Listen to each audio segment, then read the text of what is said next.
1 billion ringgit to foster more Bumiputra entrepreneurs. Fortify TVET in agriculture to ensure food security.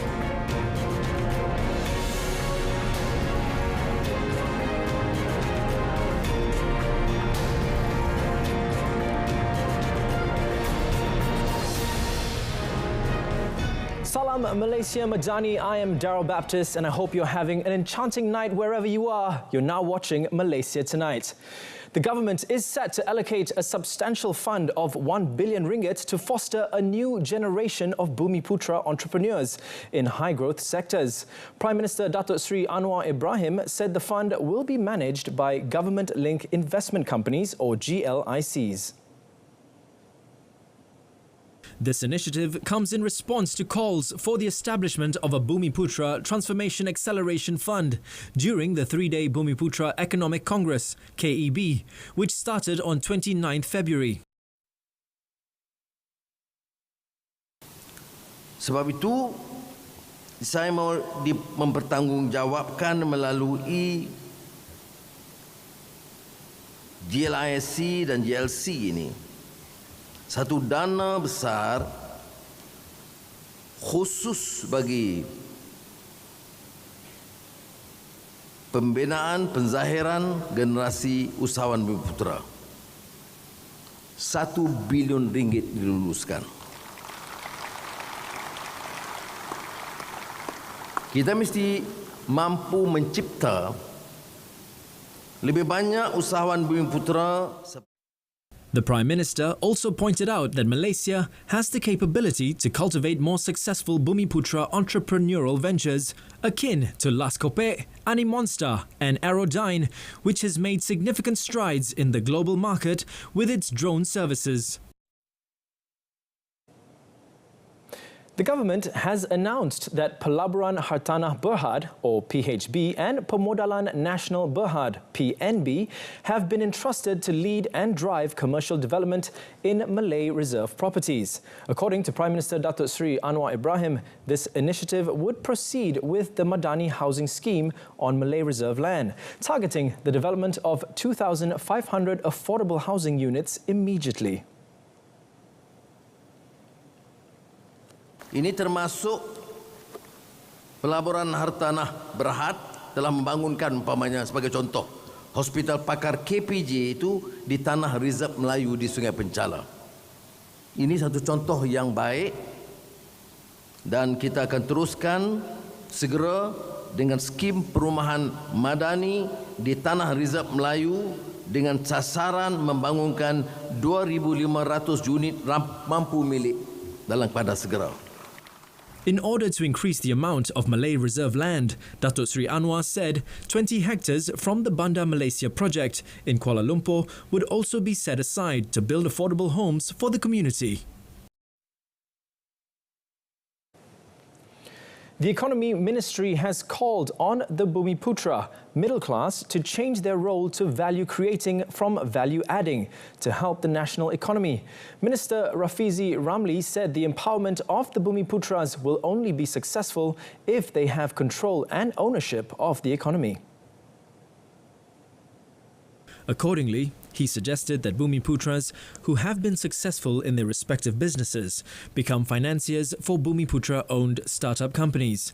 Meanwhile, Rafizi said the target of 30% equity ownership does not reflect the true achievements of the Bumiputra community. Pemilikan 30% ini itu pun sebenarnya tertakluk kepada bagaimana lensa mana yang kita ambil untuk memahami 30%. So, jadi dia bergantung kepada definisi. Itu satu perkara yang pertama.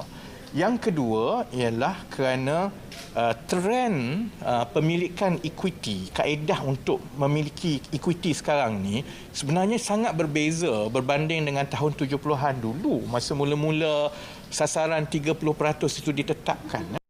He said at the Bumiputra Economic Congress, KEB 2024 today. The minister further noted that if taken a look from a broader perspective, the achievements of Bumiputra are quite impressive. However, this is not shown in the equity section because government-linked companies are run by Bumiputra, but they are not listed. The government aims to fortify the technical and vocational education and training, or more commonly known as TVET program, in the agriculture sector by increasing the number of graduates to ensure the nation's food security. Agriculture and Food Security Minister Dato Seri Mohamad Sabu said that currently there are only an estimated 600 graduates in the sector each year.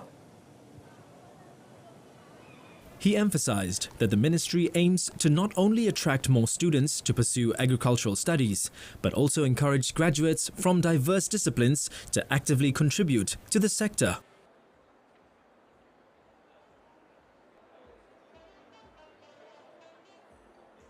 Anak-anak muda sekarang ni, tak salah mereka siapa pun begitu. Dia nak income yang cepat. Tapi macam pertanian ni dia kena tahulah berapa tadi, kemudian kalau terlibatnya itu hasilnya lambat walaupun ianya sustain. Tapi kita kena war-warkah supaya masa depan dalam bidang pertanian ini cemerlang. He said this to reporters after the opening of the Expo Pakar Pertanian at the Malaysia Agro Exposition Park Serdang, commonly known as MIPES, today. Elaborating on the ministry's focus this year, Datuk Seri Mohamad highlighted that the 4 industrial developments to be prioritised are rice and paddy, chicken, duck and eggs, red onion and pineapple. For the Rice Wave initiative launched this year, the target is to increase the country's rice self-sufficiency level to at least 80% to reduce dependence on exports in the next 10 years. The Domestic Trade and Cost of Living Ministry has launched an operation to ensure that traders do not take advantage of the Sales and Service Tax (SST) hike to unreasonably increase prices. Its Minister, Dato Armizan Muhammad Ali, said the operations codenamed Ops Kesan kicked off yesterday. In a statement today, Dato Armizan said the enforcement covered all sectors affected by the SST hike and their related chain of services. However, he said it also included monitoring sectors that are not affected by the hike too, such as food and beverage. He added that stern action would be taken against those who change the prices unreasonably or are found to have contravened the law. The ministry has also opened a channel for the public to register their complaints. The SST rate has been raised from 6% to 8% with effect from 1st March. The increase in SST will not apply for food and beverages, telecommunication services and logistics, including the delivery of goods and parking services. The country still requires at least 2,000 bags of blood on average every day to ensure an adequate supply to face any potential future challenges. Health Minister Datuk Seri Dr. Zulkifli Ahmad said as such, his ministry would intensify efforts to promote blood donation campaigns in collaboration with the National Blood Centre, PDN and St. John's Ambulance Malaysia. Apapun kita mempunyai lebihan yang cukup, kapasiti yang cukup, ya, yang mencukupi, ya. Tapi kita tidak mahu selesa. Kita tahu bahawa sentiasa dalam keadaan tertentu mungkin kita memerlukan. Jadi kita sentiasa membuat kempen dan berdarah ini. He said this to reporters after officiating the first blood donation suit by St. John Ambulance Malaysia at One Utama Shopping Centre in Petaling Jaya today. Commenting on blood donation activities during Ramadan, Datuk Seri Dr. Zulkifli said although there is usually a decrease in the number of blood donors, this would not affect overall blood procurement operations as blood donation activities transcend ethnicity and religion.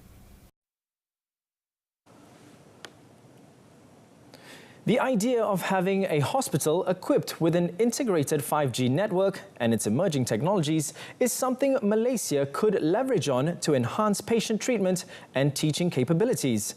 Communications Minister Fahmi Fadil on Friday visited Norwegian Radium Hospital, where the country's telecommunication giant Telenor Group showcased a dedicated 5G indoor solution and how, together with the hospital, they are innovating patient treatment and developing health solutions for increased efficiency.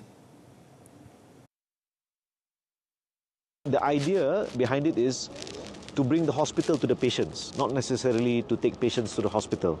And the idea of having 2 networks. One is the conventional IP-based network. The other is the 4G, 5G-based network. So there's a lot of thinking that went into this. And for me, I am very encouraged to see that this kind of 5G use case being implemented here, and I will definitely bring this back to the Ministry of Higher Education because of teaching hospitals. This the one that we visit. This is a teaching hospital, as well as Ministry of Health to see what we can do together. The 5G dedicated network, among other things, unleashes new opportunities like the Internet of Things or IoT and artificial intelligence, also known as AI solutions, while providing a better overview of inpatients as well as faster access to test results for practitioners.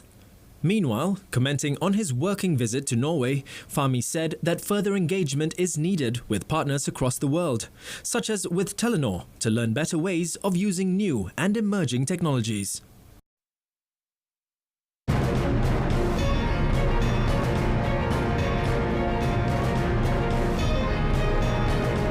Coming up next, golden opportunity for second surge in economy.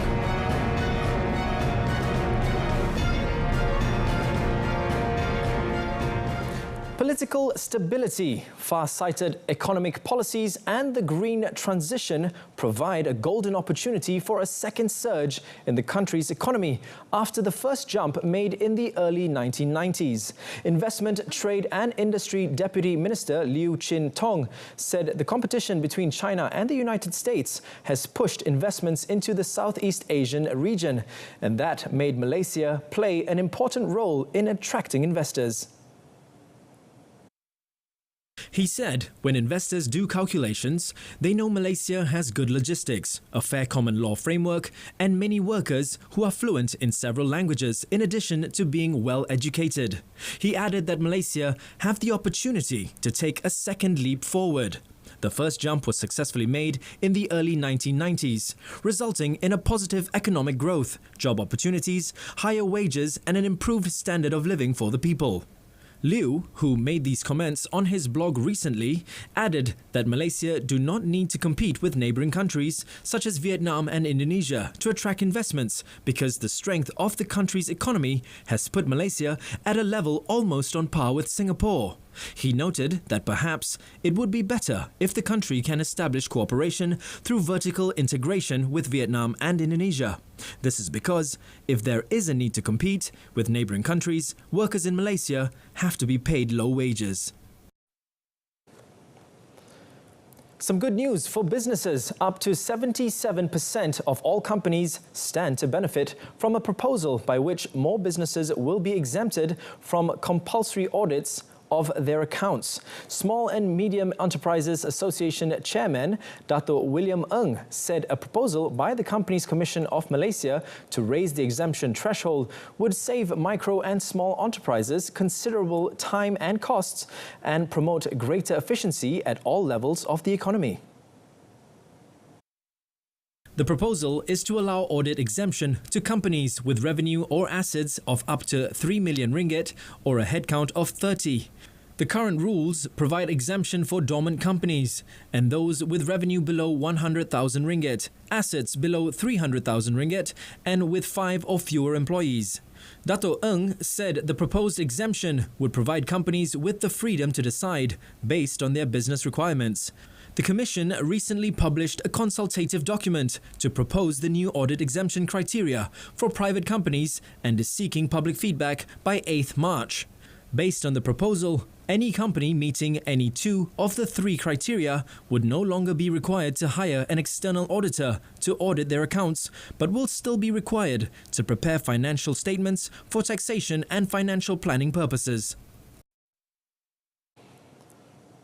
News on our currency. The ringgit is expected to stabilize at 4.74 to 4.75 against the US dollar next week, following its significant rise in the previous week.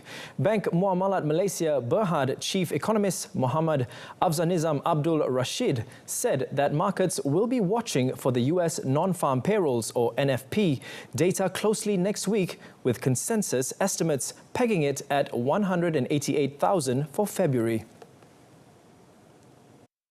He said, should the NFP turn out to be within expectations or lower than expected, the US dollar would weaken. However, Muhammad Afzal Nizam said that it is highly uncertain at this juncture and it boils down to the timing for the first rate cut, which is now expected to occur in June instead of the previous target in March. The chief economist added that such a moving target would make the market indecisive, leading to a high demand for the US dollar. Therefore, incoming data is very critical for investors to form their opinion and trading strategy. For the week just ended, the ringgit traded mostly higher against the US dollar after Bank Negara Malaysia announced it stepped up its engagements with government-linked investment companies, government-linked companies and corporations and investors to encourage continuous inflows to the foreign exchange market. The rubber market continues to baffle many traders and stockists as rubber prices have been increasing since mid-December 2023 until now. The Malaysian Rubber Glove Manufacturers Association's past president, Dennis Low, said that it was quite phenomenal as prices would usually take a breather when the monsoon stops, but instead prices continued to rise ahead of this wintering season. Elaborating further on the matter, he said some rubber-producing regions are facing unusually hot and dry weather, and the sudden shift in weather conditions is hampering rubber production and can cause the rubber tree leaves to fall. He said when the daytime heat is unbearable for rubber tappers, it will also affect the rubber tapping activities and reduce rubber output. Dennis said that as long as the market continues to see uncertainties in the weather and geopolitics, the market is expected to be trading in a range-bound manner with a bias towards moving upwards.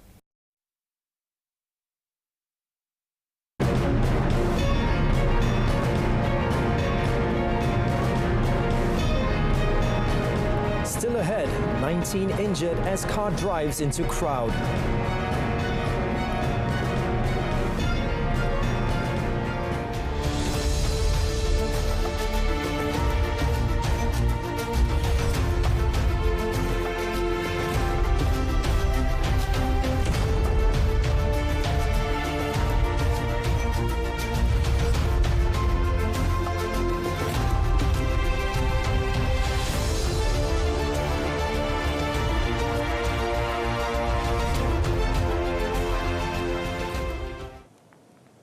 Welcome back.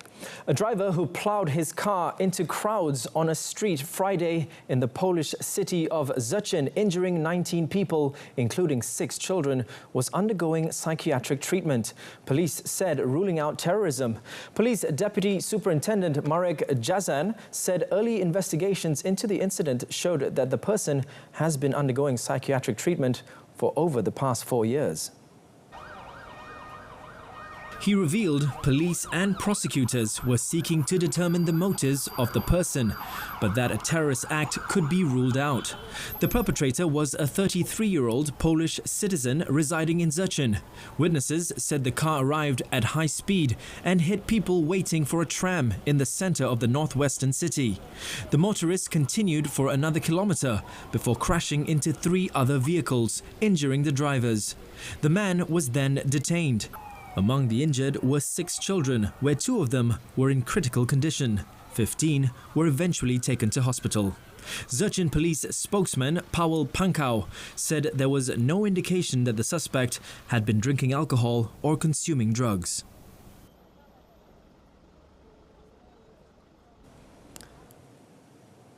The State Railway of Thailand will begin the construction of a station for the Thai-Chinese high-speed train project in Ayutthaya province this month.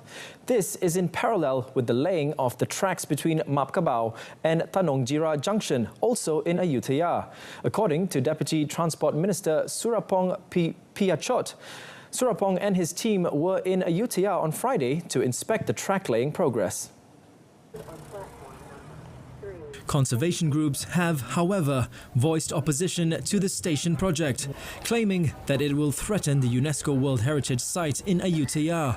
The Deputy Transport Minister offered an assurance that the station is located about 1.5 kilometers away from the World Heritage Site, with the Passat River in between, making it impossible for the train project to encroach on the World Heritage Site. He insisted that the station has been designed to accommodate the needs of the local people and tourists visiting the ancient city of Ayutthaya, as it will have green spaces, sufficient car parking, beautiful landscaping and other facilities.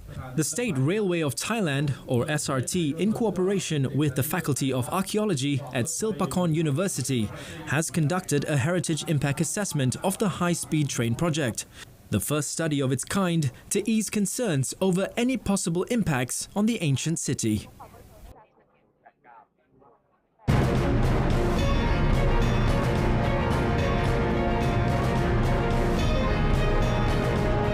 Coming up in sports, Bonnie clinches gold in Dubai. Stay with us.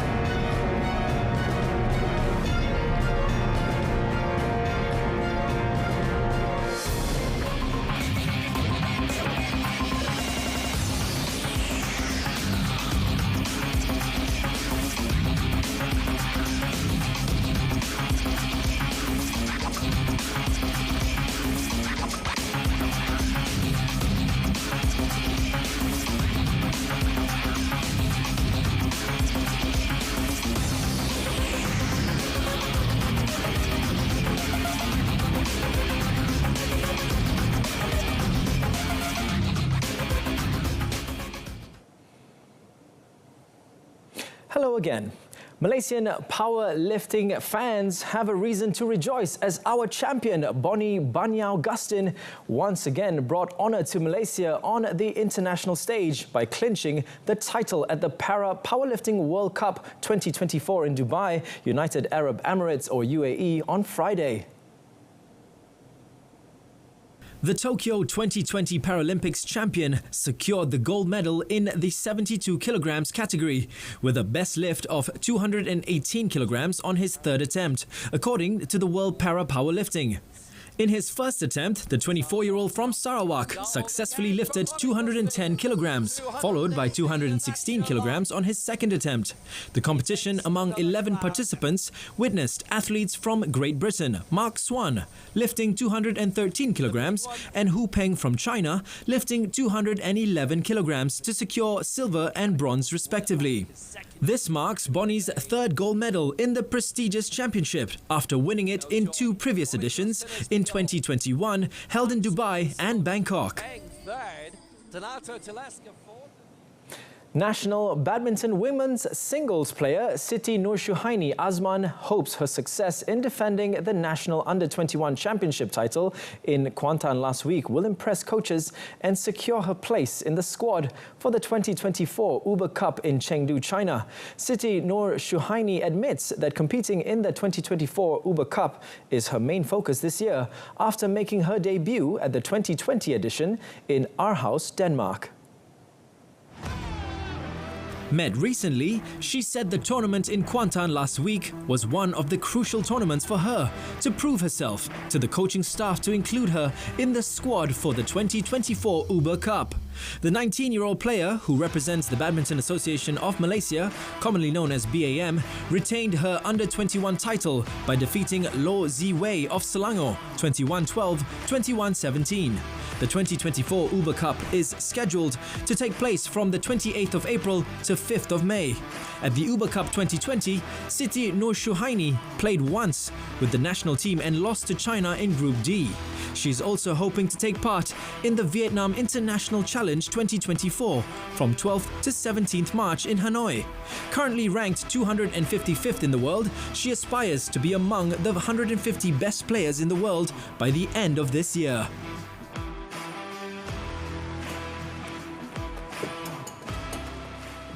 Defending champion Alex de Minaur booked a return to the Acapulco ATP final on Friday as Jack Draper retired while training in the third set of their semi-final. Australia's de Minaur will battle for the title on Saturday with 6-seeded Casper Ruud of Norway, who rallied to beat second-seeded Holger Rune of Denmark 3-6, 6-3, 6-4. Third-seeded de Minaur was set up 6-3 to 6-4 love when Draper called it a day due to an undisclosed illness. The Aussie admitted he'd found it hard to maintain his game plan as Britain's Draper faded. The left-hander was able to level the match, but he was hindered early in the third as de Minaur raced to a 4-love lead and Draper called a halt after he was broken a second time. Meanwhile, Norwegian Ruud was pushed to the limit by world number 7 Rune in physically demanding conditions in Acapulco. After securing the opening set, 20-year-old Rune eventually squandered the opportunity as 6th-seed Ruud regrouped and levelled at 1-set-all, switching to a more aggressive style of play. Ruud battled back from a breakdown in the third set, taking advantage when Rune appeared to be slowed by cramping. 3-6, 6-3, 6-4. There was more drama in the world of tennis as Daniil Medvedev was beaten in straight sets in the semi-finals of the Dubai Open on Friday as Ugo Humbert picked up his 4th top 5 win. The Frenchman beat the Russian top seed 7-5, 6-3 to reach his second tour level final of the season. Humbert played aggressively throughout the 1-hour 50-minute clash as he pushed defending champion Medvedev wide and opened up the court with his sliding lefty serve to take control of points in the first set. He then recovered from squandering a break advantage in the second set to triumph, roaring after earning victory. Humbert holds a 12-3 record on the season, having triumphed on home soil in Marseille. He will play for his 6th tour-level trophy and 2nd ATP 500 crown against Alexander Bublik on Saturday. Humbert, currently number 15 in the PIF ATP live rankings, won his only previous ATP 500 title in Hull in 2021. Medvedev was competing for the first time since he reached the final at the Australian Open last month. And now to wrap up our sports segment, some football news. Al Hilal moved 9 points clear at the top of the Saudi Pro League on Friday with a 3-1 win over Al Ittihad. N'Golo Kante, Malcolm and Saud Abdul Hamid put their name on the scoreboards as the team continued to reign at the top of the table without Neymar Jr. French World Cup winner and former Chelsea midfielder Kante gave the visitors the lead with a diving header in the 12th minute. This was followed by Saudi striker Saleh Al-Shehri, who drew Al Hilal level before the break. Brazilian winger Malcolm then put the hosts in front just shy of the hour mark, with Saudi fullback Abdul Hamid adding Al Hilal's third just 8 minutes later to put the result beyond doubt. Jorge Jesus' side are unbeaten in the league this season, with 20 wins and 2 draws, and extended their record for consecutive victories in the league to 15, with the win over the defending champions. Al Ittihad, meanwhile, remain in 5th on 37 points. That's it from us this evening. In our top story, 1 billion ringgit to foster more Bumiputra entrepreneurs. From the river to the sea, Palestine will be free. Thank you for watching and enjoy the rest of your weekend.